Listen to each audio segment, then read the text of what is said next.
Olá, tudo bem com você? Aqui quem fala é Solange Limberger e esse é o canal Ensaios sobre Negócios. O nosso assunto de hoje é comunicação. Como que eu posso me comunicar melhor para que eu consiga ter os melhores resultados? Muito bem, antes de eu falar exatamente o que significa comunicação, eu gostaria que você parasse para pensar. O que é comunicação para você? Pega um papel, uma caneta e escreva aí mesmo. O que você entende por comunicação? A segunda pergunta que eu te faço é quais as consequências que podem existir de uma comunicação deficiente? Ou seja, de você não realizar uma comunicação assertiva. Pegue o papel e a caneta, escreva aí também quais são as consequências de você não fazer uma comunicação assertiva. Guarde essas respostas e me acompanhe então no decorrer desse vídeo que nós vamos falar então sobre essas questões. Muito bem, diante das pesquisas que já realizei, das empresas que eu acompanhei, muitos são os problemas que podem acontecer de uma comunicação deficiente.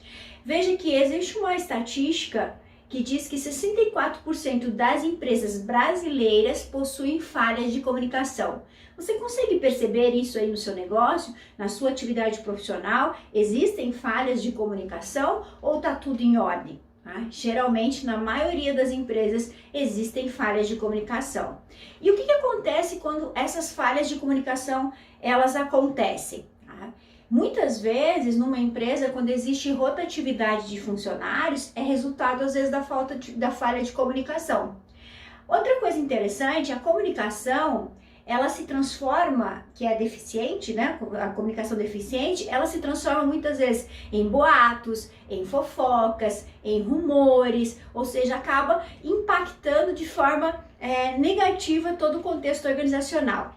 E muito mais importante que isso, né, ou muito mais preocupante que isso, é que quando nós temos falha de comunicação, sem dúvida nenhuma, isso vai impactar na produtividade. Ou seja, você não consegue desempenhar suas funções, ou o time ou a empresa não consegue desempenhar as funções de tal forma a promover o resultado. Então, baixa a produtividade, atrasa prazo de entrega de projeto, de tarefa que está sendo feita, atrasa a entrega para o cliente, as tarefas muitas vezes não são realizadas. Então, isso é uma consequência ainda muito maior das falhas de comunicação que acontecem dentro dos negócios.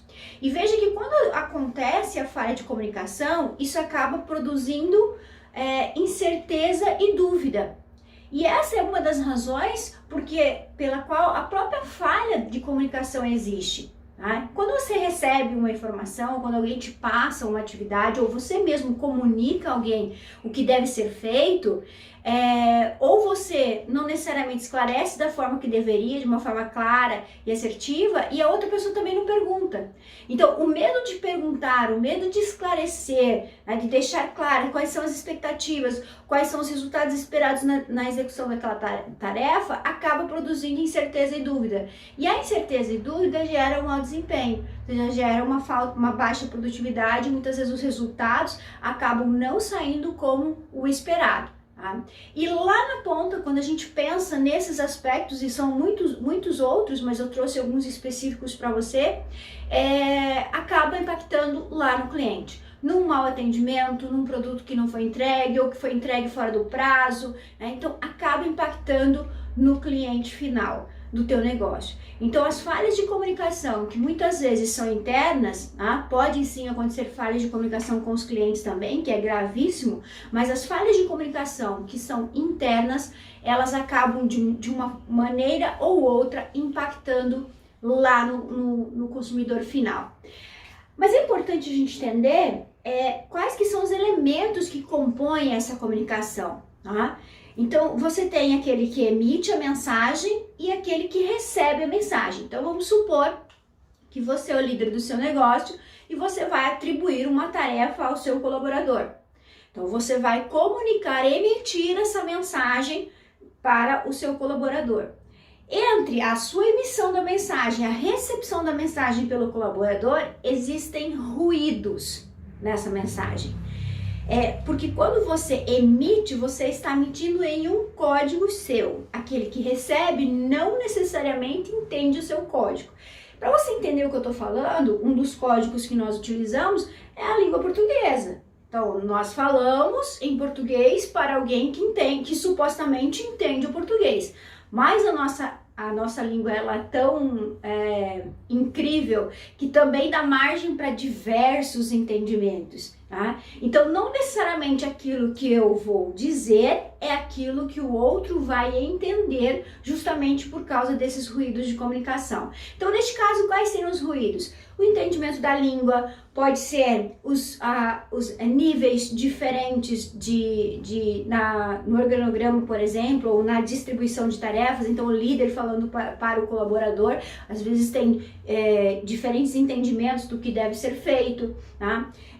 Dependendo onde você for transmitir a mensagem, se existem ruídos externos, tá? Isso também pode interferir, pode não sair de maneira clara, né? A forma como você fala, a linguagem corporal que você usa, tudo isso são ruídos que podem então atrapalhar esse processo de decodificação da mensagem.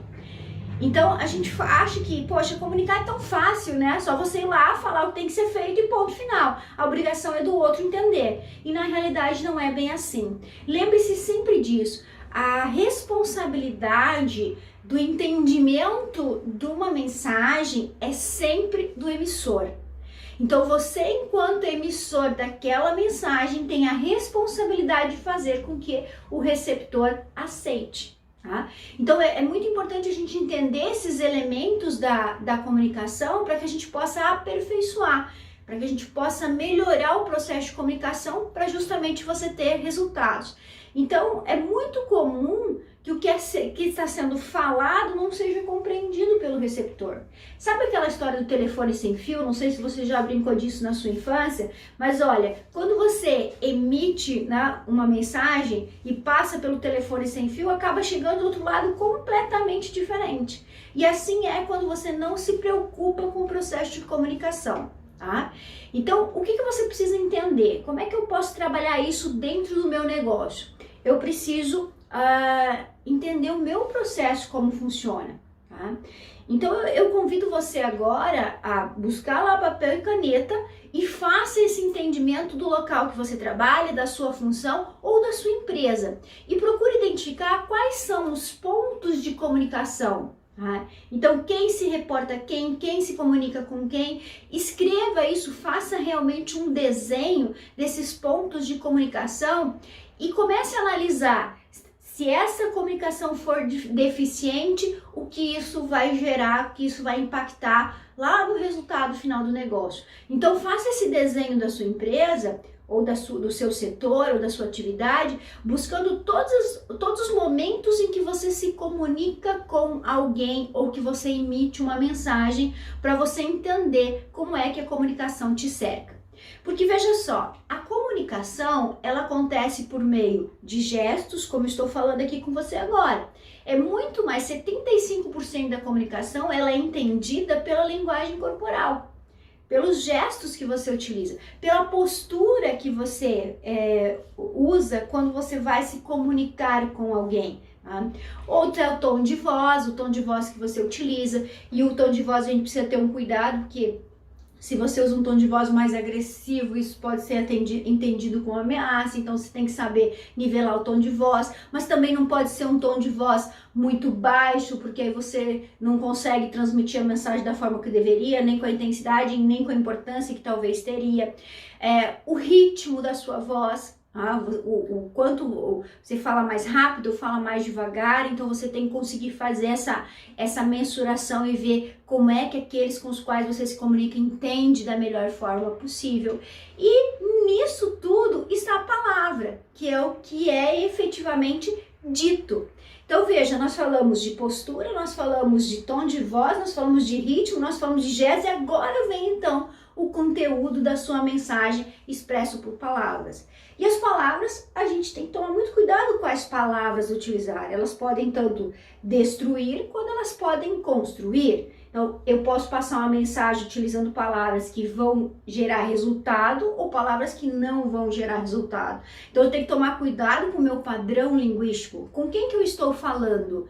Com quem eu estou falando vai definir qual que é o meu padrão linguístico. Se eu utilizo uma fala mais rebuscada para um público que não entende, a minha comunicação vai ser falha, o resultado também vai ser falho.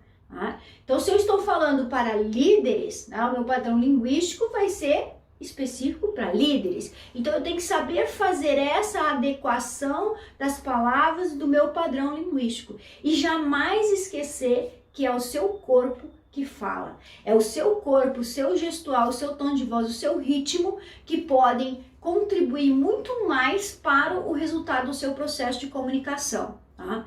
E existem duas formas de se comunicar, que é a assertividade, ou seja, ser assertivo, tá? ou ser agressivo ou ser passivo.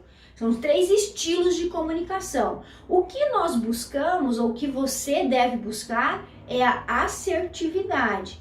Tá? Quando nós falamos de comunicação agressiva, ela pode ser interpretada de uma forma muito rude, né? A pessoa vai dizer assim, nossa, mas é grosso, nossa, mas não se importa comigo, tá? Fala o que não deve. Então essa comunicação agressiva, ela não é ideal, e nem mesmo a passiva, porque a passiva é aquela pessoa que aceita tudo, que diz sim para tudo, que não olha nos olhos, que sempre tá de cabeça baixa. Então, isso também não é legal dentro do ambiente de negócio. Então, o que eu tenho que procurar é uma comunicação assertiva, onde eu vou unir a passividade e a agressividade e chegar num denominador comum e conseguir, então, alcançar os resultados, ok? Então, no próximo vídeo, eu vou te dizer o que é que você pode fazer para melhorar a sua comunicação e ter melhores resultados. Aproveita, se inscreve lá no canal do YouTube, @ensaios sobre negócios, para você não perder nenhum vídeo. E se você conhece alguém que precisa ouvir esse conteúdo, compartilhe. Te vejo no próximo vídeo. Um grande beijo!